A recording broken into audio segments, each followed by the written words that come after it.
Merhabalar arkadaşlar, merhabalar. Ben Ozan Kurtbay. Achtung. Yine geldim sizin için arkadaşlar. Evet. Bugünkü astroloji matematik videosundan sonra gelelim. Bugün yarın için bakalım ay matematiksel olarak gökyüzünde nerede? Şimdi şu anda İkizler Burcu'nda, Venüs kavuşumunda. Yani aslında şu anda Venüs bilginin, yaratıcılığın en saf hallerinden birini temsil eder. Aslında bugün çok şeyi düşünüp, kafada geliştirip yapabiliriz. Üstelik bir de matematiksel olarak yapabiliriz. Çünkü İkizler Burcu algoritma gibi çalışır. Aynen. Bunu çok güzel şekilde kullanabiliriz aslında. Yarın önemli olan ne var? Yarın ay Zodyak'taki 4 numaralı evine kendi yönettiği burca, Yengeç Burcu'na geçiş yapıyor. Aynı anda Venüs de Yengeç Burcu'na geçiş yapıyor. Haritayı şimdi size göstereceğim. Öncelikle bunu açayım. Arkasından Solar Fire. Şu anda buradayız. Ay Venüs kavuşumu. İkizler Burcu'nda. Algoritma gibi çalışan yerde. Yarın ay bugün tamamen matematiksel üstüne kurulu. Çünkü hava grubu elementi daha çok matematiksel ve mantık üstüne kuruludur. Ve şu anda matematiksel olarak zaten artıda. Bugün her şeyi çok daha objektif ve çok güzel bir şekilde görüp tıkır tıkır değerlendirebiliriz. Şimdi yarın aynı anda hem Venüs Yengeç Burcu'na geçiyor hem Ay Yengeç Burcu'na geçiyor. Ay Yengeç Burcu'nun yönetici gezegeni Zodyak'ta 4 numaralı evi temsil eder ve güvenlik alanımız, merkezimiz, annemiz ve babamızın bizi yani biz annemiz ve babamızın inşaatıyız. Onların birleşimiyiz. Baba orada güneşi, anne ayı temsil eder. Artı, eksi. Biz şimdi yarın bazı şeylerden emin olup, sezgisel olarak emin olup Ay Venüs kavuşumunu çok güzel bir şekilde değerlendirmemiz gerekiyor. Aynı zamanda Venüs Yengeç Burcu'nda inanılmaz sezgisel çalışır. İnanılmaz sezgisel çalışır ve Ay da Yengeç Burcu'nda olduğu için hem güven verir hem inanılmaz sezgisel çalıştığı için yaratıcılığı da kullanabiliriz. Ama tabii aynı evin içerisinde Jüpiter gezegeni de var. Tam da burada 21 derecede. En güçlü olduğu yerde ve Jüpiter Yengeç Burcu'nda inanılmaz bir şekilde yücelir ve bütün olasılıkları görmeni ve bunu kullanmanı sağlar. Şimdi bunu yapıyorken bu üç gezegen aşağıda Plüton'un çok güzel bir üçgen açısı var farkındaysanız hava grubunda, Kova burcunda. Oradan Uranüs'e geçiş çok güzel bir açı yapıyor. Uranüs de bize alan açıyor. Alan açıyor İkizler Burcu'nda.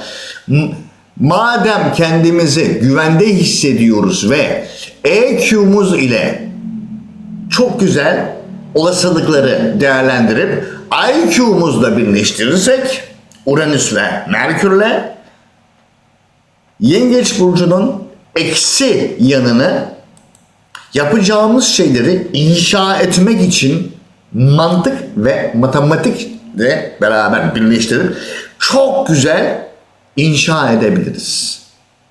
Yeter ki o bilgiyi kullanmak için harekete geçelim. Ve o hareketi de sistemli, stratejik ve sindire sindire yavaş yavaş yapmamız gerekiyor. Neden? Çünkü yarın Mars da Boğa Burcu'na geçiyor. Boğa Burcu tamamen matematiksel üstüne işler. Tamamen değerler üstüne işler. Tamamen sabırlı gitmemizi ister.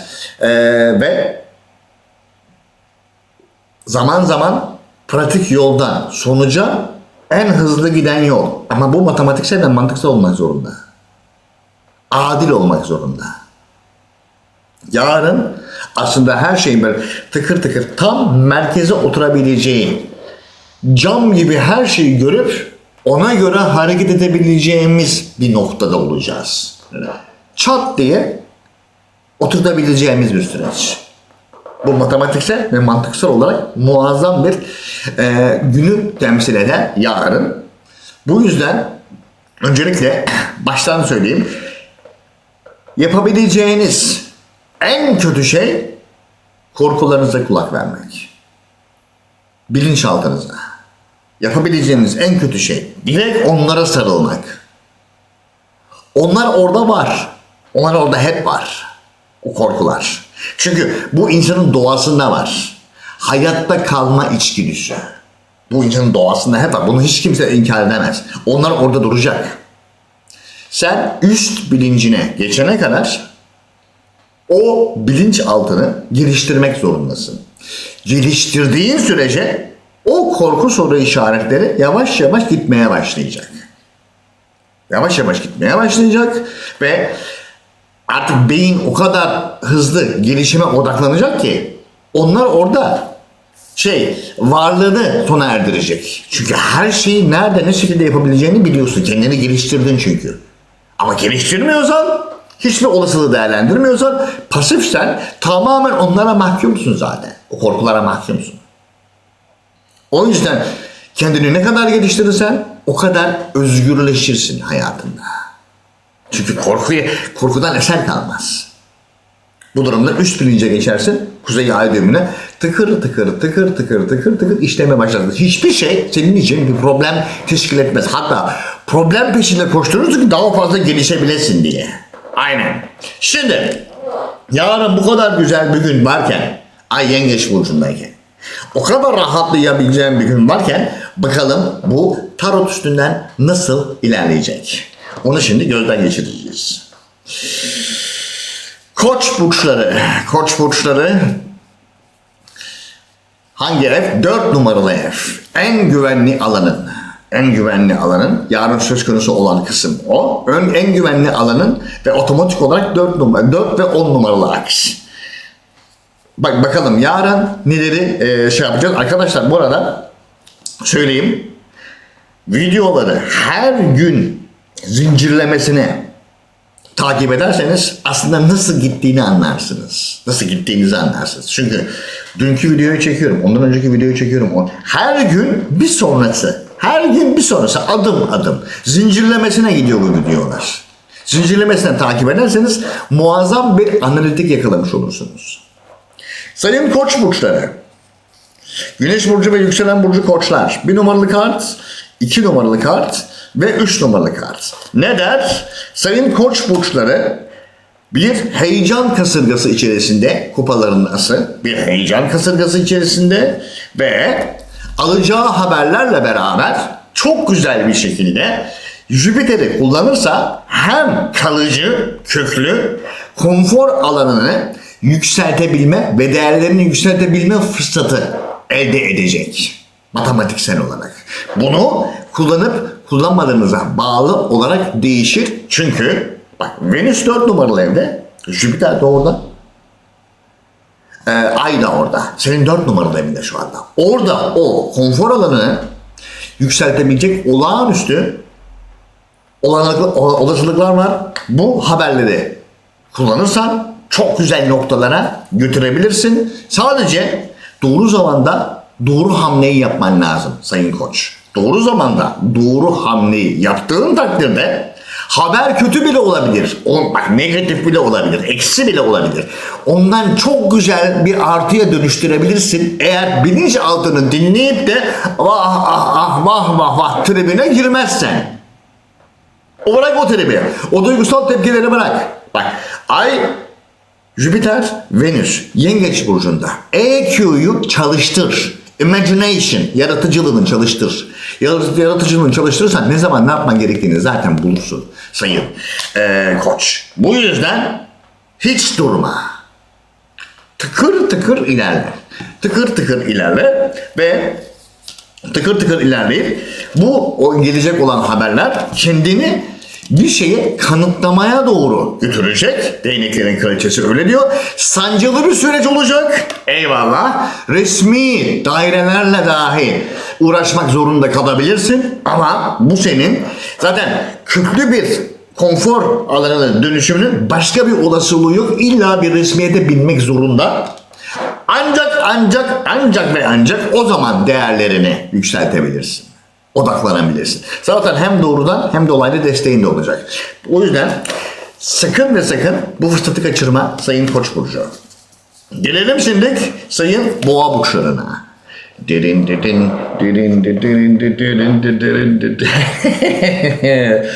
Yükselen Boğa. 2 numaralı ev ikizler, 3 numaralı ev yengeç. Yani yakın çevre, kardeşler ve düşündüklerini acaba nasıl yapabilirim diye ilk aşamada halledeceklerin. Bakalım şimdi Sayın Boğa'nın durumu nedir orada? 1 numaralı kart, 2 numaralı kart ve 3 numaralı kart. Der ki Sayın Boğa için, sizde de bir heyecan söz konusu. Kupaların nasıl? Sizde de bir heyecan. Ancak sizdeki heyecan hem doğrudan hem dolaylı olarak hem bir şeyi kapatıp sonraki geçmişi kapatıp yaşanmışlıkları kapatıp bir sonraki aşamaya uzun vadede nasıl gidebilirim hamleleri üstünde kurulu olacak. Yıldız kartı öyle diyor. Çift taraftan birden işleyeceksiniz Sayın Boğalar. Ve bunun için büyük arkanının, bak 2 tane büyük arkanın birden var. Biri geçmişi kapatıyor. Hem garanti hem akışkan geçmişi kapatıyor. Diğeri de bunu yaparken zihnini kullan diyor. Zihnini kullan. Esne. Harekete geç. 3 numaralı evde. Bir aşama atlamak zorundasın. Ama onun için esnemek zorundasın.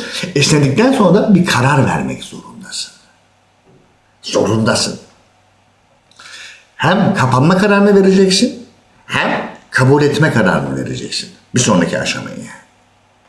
Değerlerini arttırmanın başka olasılığı yok. Çünkü o level'a çıkmak zorundasın. O başlangıcı yapmak zorundasın.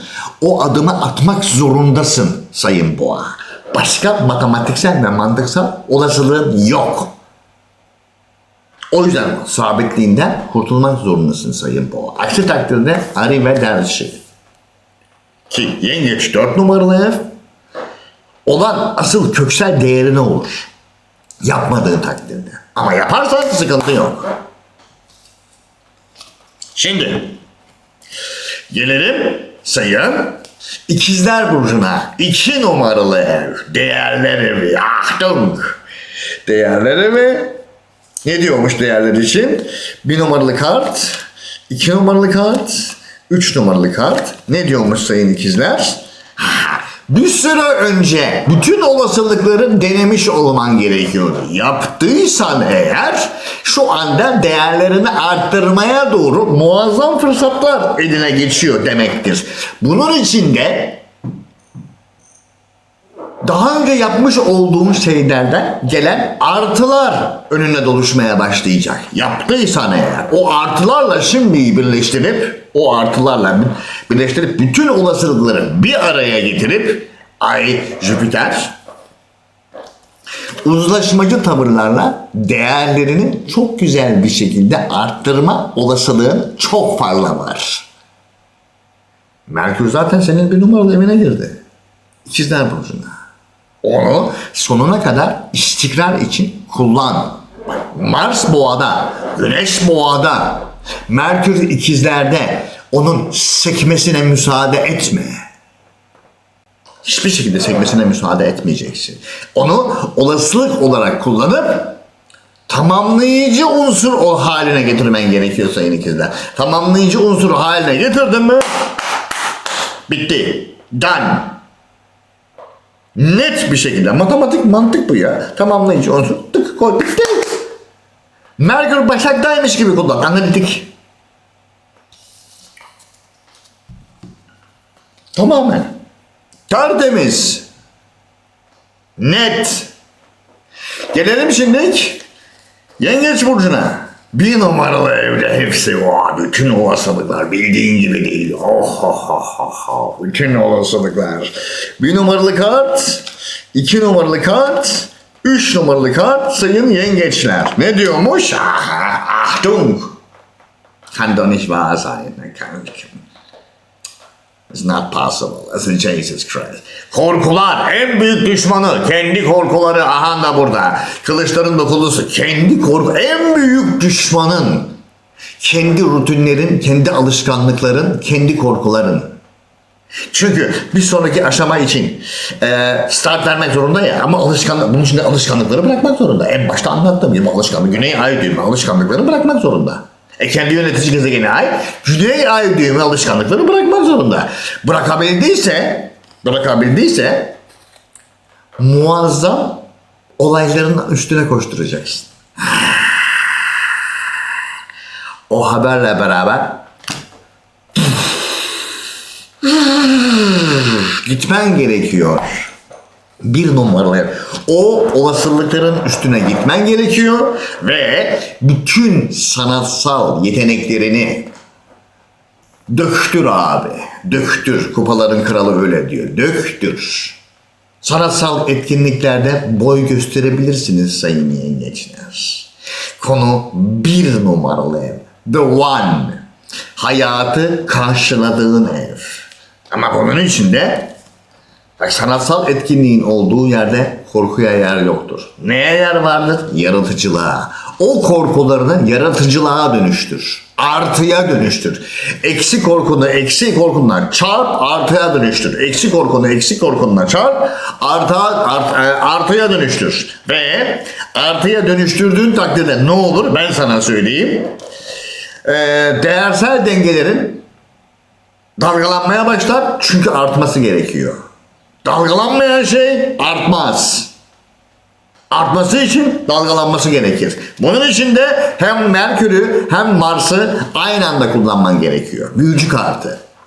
Hem üret hem yönet. Aynı anda hem üret hem yönet. Başka olasılığın yok. Çünkü Merkür ikizlerde, Mars boğada olacak. Güneş de boğada. Hem üret hem yönet. Matematiksel başka çıkış yolun yok. Gelelim şimdi Aslan burçlarına. 12 numaralı ev. Unuttukların, geçmişin ayak izleri sayın aslanlar. Geçmişin ayak izleri bakalım ne olacak aslanlarda şimdi. 1 numaralı kart, 2 numaralı kart ve 3 numaralı kart. Der ki bir süredir keyif yerinde. Fazla yerinde değildir inşallah. Kupaların takılısı çünkü ondan sonrası şeye girer. Fazla rahat. Ben rahatım. Niye kımıldayım yerimden kardeşim? Allah'ım tabi. Ben rahatım. Rahatsın da. Aşama dönüşüyor. Transformation. Aşama dönüşüyor. O aşama seni bir sonraki aşamaya getirecek ama onun için o kabuk değişikliğine ihtiyacın var. Onun için de makatı kaldırmaya ihtiyacın var. Aynen. 12 numaralı ev. 1 numaralı eve geçeceksin lan. Allah Allah tabii. 12 numaralı ev olduğun için bu kart çıkıyor zaten. O dosya kapanmak zorunda. Hangi dosya? Geçmiş dosya. Bir sonraki aşamada yeni dosya gelecek. Orada yapacak hiçbir şey yok. Ama o dosyanın ne tarafa doğru olduğuna sen karar vereceksin. Hadi bütün olasılıklar. Uranüs, Merkür, İkizler Burcu kavuşum, Plüton, Kova, üst bilinç desteği. Alan. O alanı bulmak zorundasın ve o alana o sayfayı kapattıktan sonra geçiş yapmak zorundasın sayın Aslan burcu, Güneş burcu ve yükselen burcu Aslan. Bunu halletmek zorundasınız. Orada yapacak bir şey yoktur. Evet, orada yapacak bir şey yoktur. Bunun için de kendini kanıtlamak durumundasın. Kendini kanıtlamak için de karar vermek durumundasın. O kararı verdiğin zaman o yön, aşıklar kararı, o kararı vermek durumundasın. Aklını kullanacaksın. Her ne kadar çok soru işaretin olursa olsun, her ne kadar matematiksel ve mantıksal soru işaretin olursa olsun, onların hepsini delay edeceksin, halledeceksin, all the issues, hepsi, ondan sonra yardıracaksın abi. Gölgelerin gücü adına. Tamam sen güneşsin ama Plüton aşağıda kovada olduğu için gölgelerin gücü adına yapacaksın bunu. Yapacak bir şey yok. Gelelim şimdi Başak burçlarına.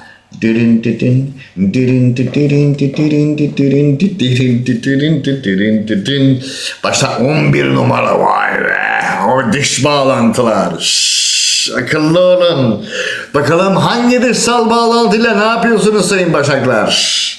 1 numaralı kart, 2 numaralı kart ve 3 numaralı kart. Ne diyormuş? Hangi dışsal bağlantıyı kullanırsa kendini daha güvende hisseder? Hadi. Evet, otoriteler, yarın otoritelerle beraber, hatta geçmiş otoritelerle beraber, resmi makamlarla beraber halletmiş olmanız gereken işler vardı. O işleri hallettiysen zıbam sesi geliyor. Hangi zıbam sesi? Alan açılıyor. Vallahi bildiğin gibi değil. Dünya kartı. Alan açılıyor. O alanla beraber adres değişikliği, şehir değişikliği, proje değişikliği resmen onunla beraber ne olacak bir bakalım. Şöyle bir cümle kur. Dengeler değişecek. Akıllı ol. Double yönden hem de. Bir resmi olay bitip seni öbür resmi olaya bağlayacak matematiksel olarak. Peki olay neyin peşinde? Cümle kur. O işte yine alanda oğlum. Yani bir şey değil. Sıkıntı yok. Nasıl bir şeymiş? Doğru hamleyi doğru zamanda yaparsan eğer, doğru zamanda doğru hamle yaparsan küllerinden doğacaksın. Resmi olarak. Küllerinden doğacaksın. Mahkeme kartının selamı var ama o seni aynı zamanda bir kaosun içine sürükleyecek. Achtung! Çünkü o dengeler kaos dışında başka bir kartla dönüşemez. Mümkün de. Matematiksel ve mantıksal olarak bir mümkünatı bulunmamaktadır. Aynen. Sayın Başak. 11 numaralıyım çünkü. Dışsal bağlantı akış yönü değişecek. Ve ondan senin icra etmen lazım. Gelelim şimdi sayın terazi burçlarına. Kariyer evi oğlum. Boru mu? Aynen. Kariyer evi. Koç burcunda 4 numaralı evse otomatik olarak terazide kariyer evi. Bitti.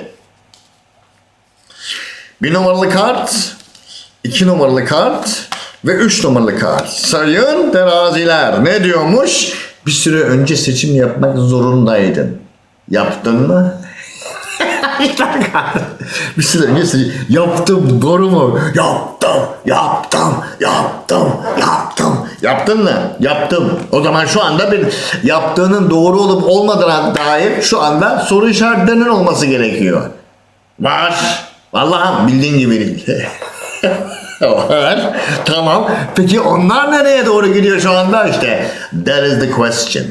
That is the question.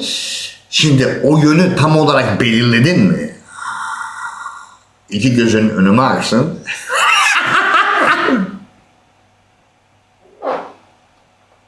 Niye benim gözüme bakıyor? Bana ne? Benim kim aksın ya? Allah Allah. Bana ne lan? Tamam ama yol senin. Ne yapayım? Bugüne kadar hep ben sen derken sıkıntı yoktu. Şimdi niye sıkıntı oldu? Ermiş kartıyla o verdiğin kararın tayin ettiğin yönü yükselmeye doğru gitmeye başlayacak. Değer yargıları yükselmeye başlayacak. Hadi. Mars Boğada oğlum. Senin tam tersinde. Tamamen senin değerlerini inşa etmek için alan açıyor sana. Kararını verdiysen o alanı açmak için önce bir güzergahı belirlemen lazım. Yönü belirlemen lazım. O yönde ancak ve ancak ermiş kartıyla ortaya çıkar ve seni sıkışmış olduğun köşeden çıkarır, savunmadan çıkarır ve yepyeni bir güncellemeyle sonraki aşamaya geçiş yaparsın. Mayday. Zihinsel esaretten kurtulur. Kırılma noktasını aşarsın. Kılıçların yediniz. O kırılma noktasıyla beraber çat. O kırılma noktasıyla beraber gidiyorsun sayın terazi. Gitmeye hazır mısın? That is the question. Gelelim şimdi akrep burçlarına.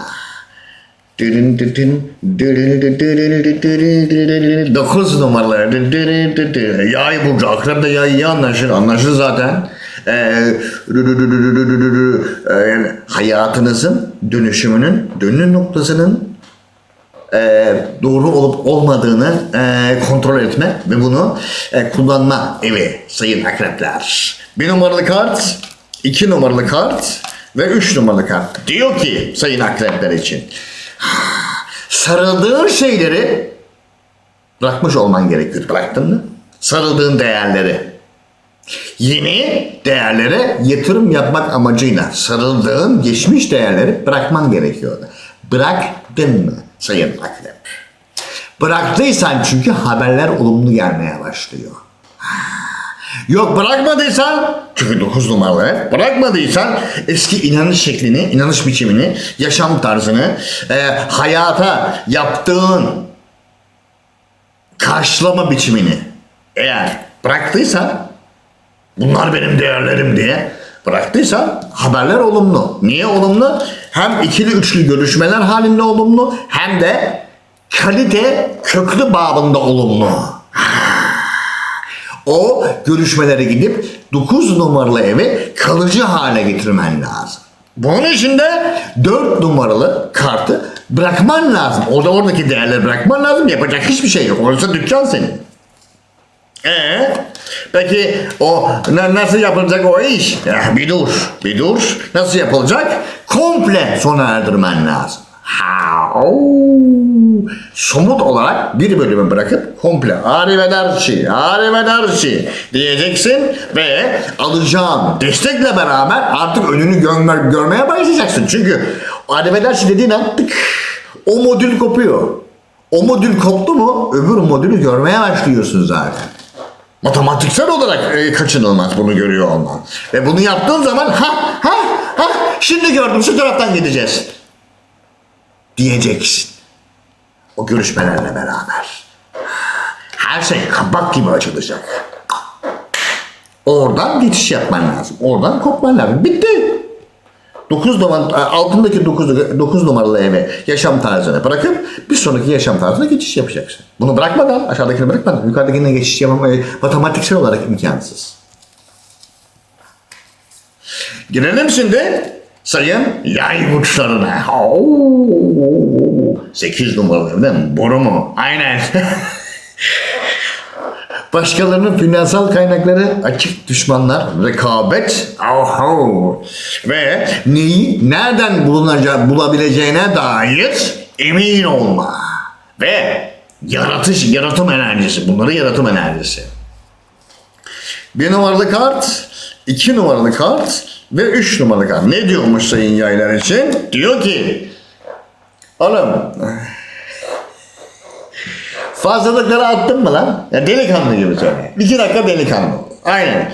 Fazlalıkları atmış olman gerekir. Attın mı o fazlalıkları? Çünkü onları oraya taşıyamazsın. Mümkün değil.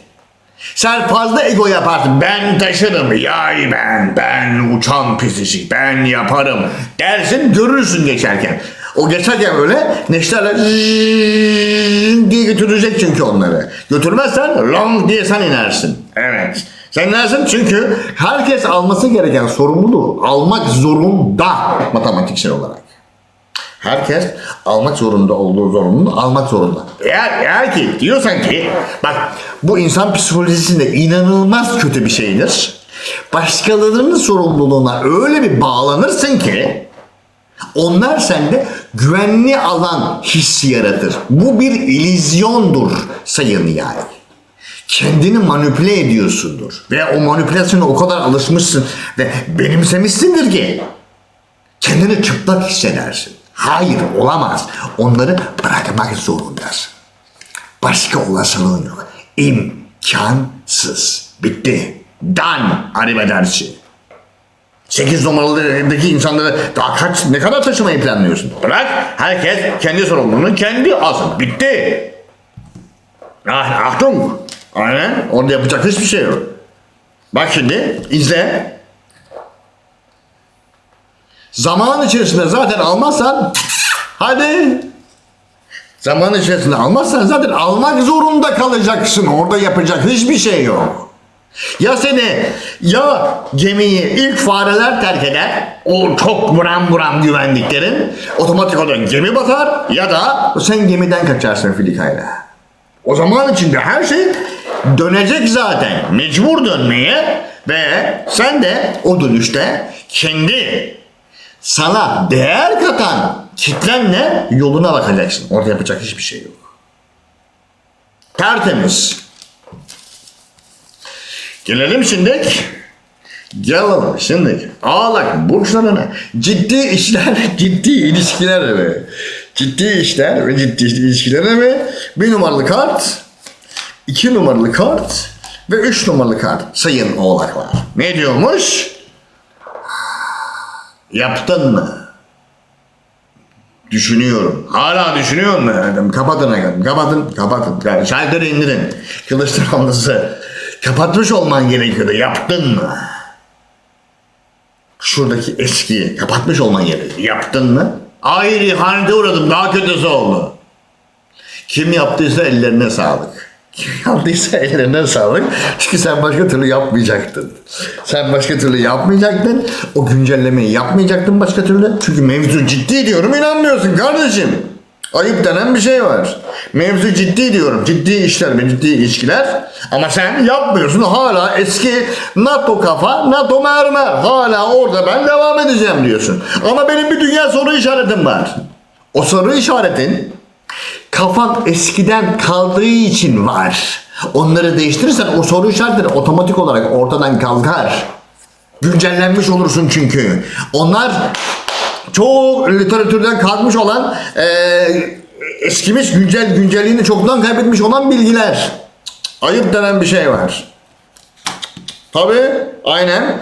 Doğru zamanda doğru hamleyi yapmak zorundasın. Sana ters gelse de mantıklı davranmak zorundasın. Duygusal davranamazsın. Yoksa o otoriterlerle onu kim açıklayacak orada? Her şeyi bırak. Onlara kim açıklayacak? Nasıl açıklayacaksın onlara onu? Hadi. Nasıl açıklayacaksın onlara? Maddi, değersel denge bozulduğu zaman nasıl açıklayacaksın? İşte bilmiyordum, özür dilerim, şu oldu, bu oldu. Yemezler. Anında çarmıha gelirler seni. Çünkü mevzu ciddi diyorum kardeşim. Matematik ve mantıklı olmak zorundasın. Ayıp denen bir şey var. Gelelim şimdi Kova burcuna. 6 numaralı ev. Organizasyonlar, yöneticilik ve kararlar sayın Kova. 1 numaralı kart, 2 numaralı kart, 3 numaralı kart. Ne diyormuş? Diyor ki daha önce olasılıkları değerlendirdin mi? Değerlendirdin mi? Delikanlı o. Değerlendirdin mi? Bak kupaların üstü. Değerlendirmiş olman gerekiyordu. Değerlendirip senin inandığın yola en çok yakın olan, hatta birebirin ikizi olan olasılıkla ilerlemen gerekiyordu. Yaptın mı? Çünkü bu organizasyon 6 numaralı ev ama boru değil, sorumluluklar evi. Sana en çok şans getiren, en çok verim alabileceğini düşündüğün, aynen, sana en çok katkıda olan, sana en çok değer veren, yok dersen ki işte vardı birkaç olasılık ama benim hoşuma gitmedi. Niye hoşuna gitmedi? Ne bileyim ben saçmaladıysam demek ki. İşte onu yaptıysan sıvadın şu anda. Onu yaptıysan şu anda sıçmayı bırak, komple sıvadın. Aynen. Komple sıvarsın. Çünkü güneş kartı der ki eğer onu keyfi olarak mantık dışı sebeplerle yapmadıysa sonuçlarına kendi katlanacak. Aynen. Sonuçlarına kendi katlanacak ve sonuçlarına kendi katlanacak. Aynen. Ve knockout olacak. Çünkü keyfi hareket ettin. Gerçekçi, rasyonel davranmadın. Güncellenmedin. Konfor alanın sana rahat geldi. Ve orada da bir gelecek yoktur. Tılsımların kraliçesi. Orada bir gelecek yoktur. Orada bir süreç yoktur. Oradaki süreç sona erer. Senin ne yapman gerekiyordu? Hunharca saldırman gerekiyordu. Çünkü sen hunharca saldırmazsan onlar sana hunharca saldırırlar. Ama senin algoritmanın için değil, kendi algoritmalar için saldırırlar. Dersin ki ne oluyor? Bize ne yapsaydın? Aynen. Knockout olursun bak. Tertemiz hem de. Gelelim şimdi sayın balık burçlarına. 5 numaralı ev. Yaratıcılık evi. Sonra şunu diyecek balık. Daha ne kadar emin olmayı bekliyordun acaba? %1000 mi? Yoksa %1.000.000 mu? %100'e geldin. Bitti.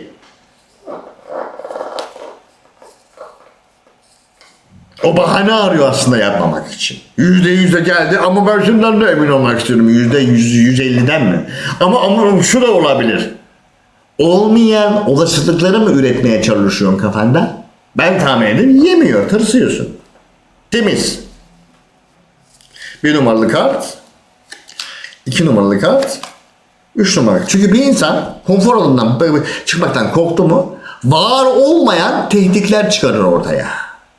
Onunla uğraştırır.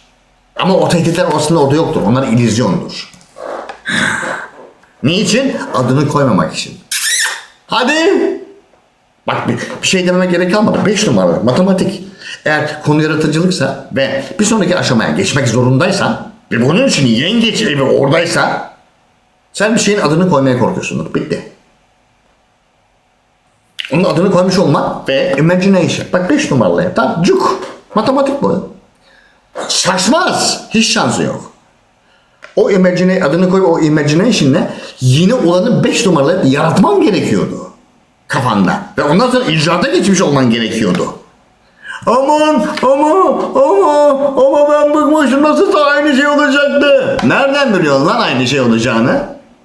Kendi var olan sürprizsel gelişmelere bak, Plüton Kova'da, Uranüs ikizlerde. Uranüs oraya sürpriz getirir. Sen onları da tepiyorsun. Sırf alan açmaz, sürpriz de getirir. Sen onu da tepiyorsun. Kendi ön yargıların ve korkuların yüzünden. Niye? Adını koyamıyorsun çünkü. Çünkü adını koyamıyorsun. Yemiyor. Yemek zorunda. Aynen.